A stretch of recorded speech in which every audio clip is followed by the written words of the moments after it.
Assalamualaikum warahmatullahi wabarakatuh. Bagaimana kabarnya rekan-rekan sekalian? Tentunya selalu sehat dan selalu semangat. Rekan-rekan, tentunya dalam kehidupan kita from get up until sleeping, kita selalu bersinggungan dengan persoalan-persoalan ekonomi. Mulai dari kita bangun tidur, kita akan memikirkan betapa membumbungnya hutang-hutang perusahaan yang kita punyai, kemudian bagaimana cara kita memasarkan produk-produk yang kita hasilkan. Persoalan-persoalan tersebut akan kita kupas sedikit pada kesempatan kali ini melewati tutorial yang disampaikan oleh Pak Irwansyah, dan rekan-rekan dapat juga melihat karena materi ini diambil dari materi Kementerian Pendidikan untuk sub pokok materi ekonomi. Pada kesempatan kali ini kita akan belajar mengenai pengantar ilmu ergonomi. Sebelumnya jangan lupa untuk like, share, dan subscribe. Semoga tayangan ini bermanfaat, bagikan kepada rekan-rekan yang lain. Terima kasih, selamat belajar. Pada kesempatan ini kita bertemu dengan saya Arwansyah. Pada kesempatan ini marilah kita sama-sama belajar tentang ilmu ekonomi.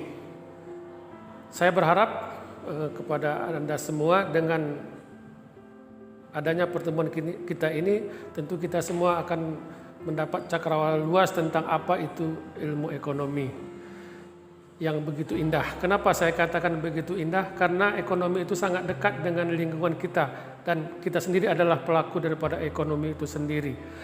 Dan sebenarnya kita sendiri tahu ekonomi, tapi secara teori belum kita pelajari. Baiklah, pada kesempatan ini mari kita bahas tentang konsep dasar ilmu ekonomi atau konsep dasar ekonomi. Kenapa kita belajar ekonomi? Sebenarnya kita belajar ekonomi karena ada suatu masalah, dan ilmu itu sendiri muncul karena ada masalah. Apa yang menjadi permasalahan dalam ilmu ekonomi itu sebenarnya?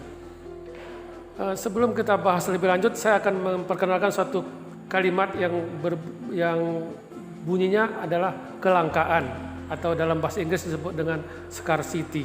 Ada apa dengan kelangkaan? Tadi saya sudah katakan bahwa kebutuhan manusia relatif tidak terbatas, sementara alat pemuas kebutuhan sangat terbatas. Sangat terbatas di sini bukan berarti barangnya tidak ada. Seberapa banyak pun barangnya tersedia, tidak akan mampu mencukupi seluruh kebutuhan manusia.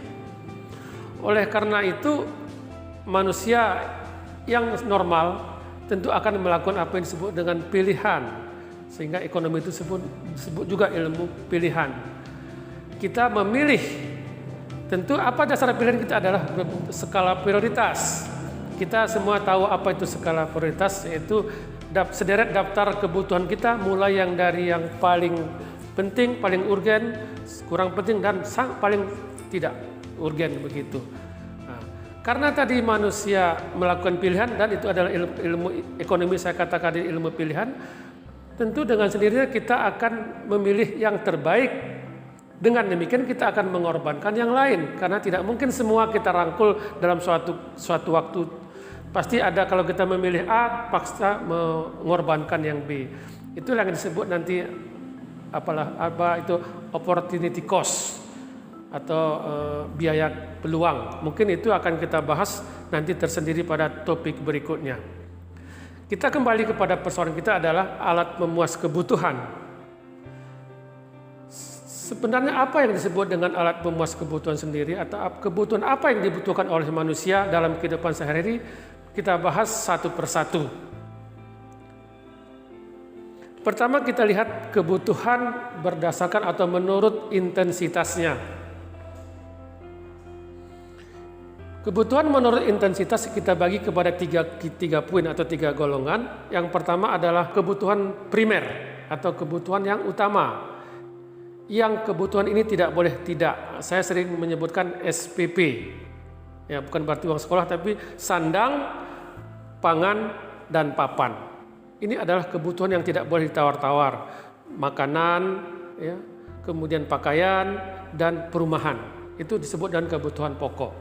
Yang kedua, apa yang disebut dengan kebutuhan sekunder.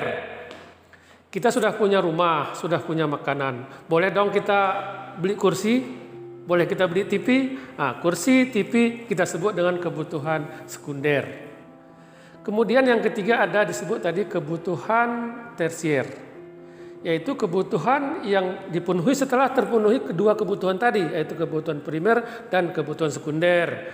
Misalnya saya mau beli mobil gitu, itu mobil merupakan kebutuhan tersier.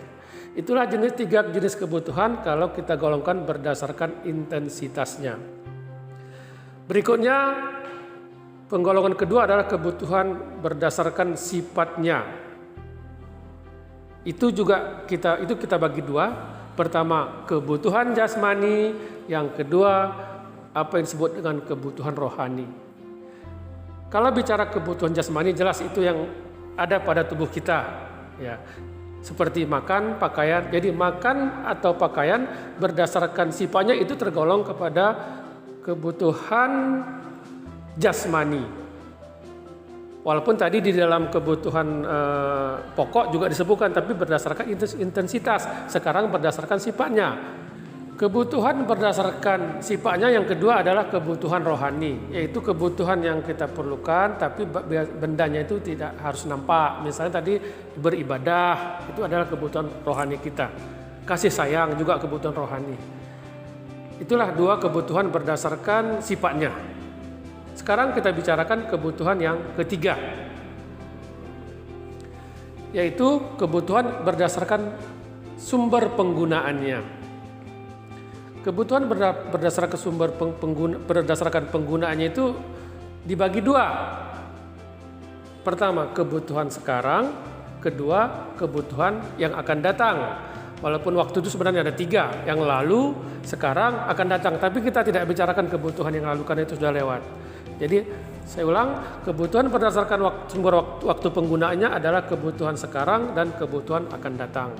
Apa itu kebutuhan sekarang? Ya kebutuhan yang kita penuhi sekarang, tidak boleh ditunda. Misalnya tadi juga pakaian juga termasuk, makanan juga termasuk, adalah jenis kebutuhan berdasarkan waktu yang sekarang. Yang kedua, kebutuhan di masa yang akan datang, future, yaitu kebutuhan yang penggunaannya pada masa waktu yang akan datang. Misalnya kita punya uang, kita tabung untuk kebutuhan hari tua gitu. Jadi tabungan itu adalah jenis kebutuhan yang penggunanya pada waktu yang akan datang.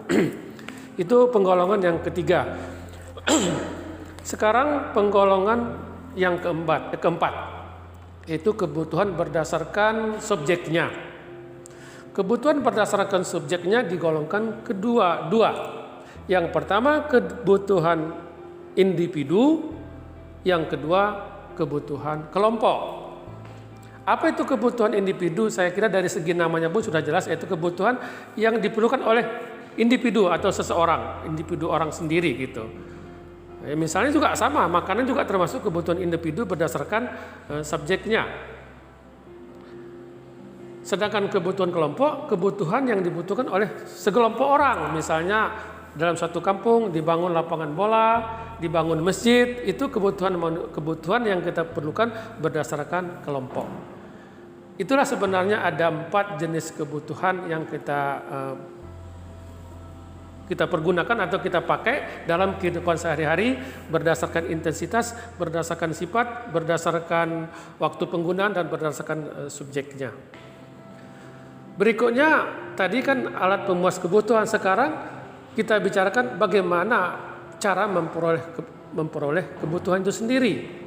Atau jenis kebutuhan apa yang akan kita gunakan itu sebenarnya ada 2 yang umum, yaitu cara memperolehnya itu benda bebas dan benda ekonomis ya. Sedangkan benda itu sendiri juga nanti kita bagi 2. Barang yang ada wujudnya, kebutuhan yang kebutuhan barang yang tidak ada wujudnya, itu disebut dengan jasa ya. Jadi benda yang kita butuhkan tadi ada 2 jenisnya. Pertama barang, benda yang ada wujudnya. Yang kedua jasa yang tentu tidak ada wujudnya. Cara memperolehnya bagaimana? Ada tadi saya katakan benda itu ada dua, benda ekonomis dan benda bebas. Ya, saya ulang, saya bicarakan pertama benda bebas. Benda bebas itu apa? Benda yang cara memperoleh tanpa pengorbanan. Ya, kita memperoleh barang itu tidak harus ada pengorbanan, tidak perlu mengeluarkan uang. Ya, itu semua kita tahu, seperti contohnya udara. Ya, pokoknya udara yang ada di sekeliling kita itu bebas. Satu lagi terakhir tadi adalah benda yang memerlukan pengorbanan seperti beli makanan dan lain sebagainya. Saya kira untuk pertemuan kali ini cukup dulu. Demikian tadi paparan oleh Pak Irwansyah, semoga menambah ilmu dan pengetahuan kita khususnya di bidang ekonomi. Semoga bermanfaat. Terima kasih. Wassalamualaikum warahmatullahi wabarakatuh.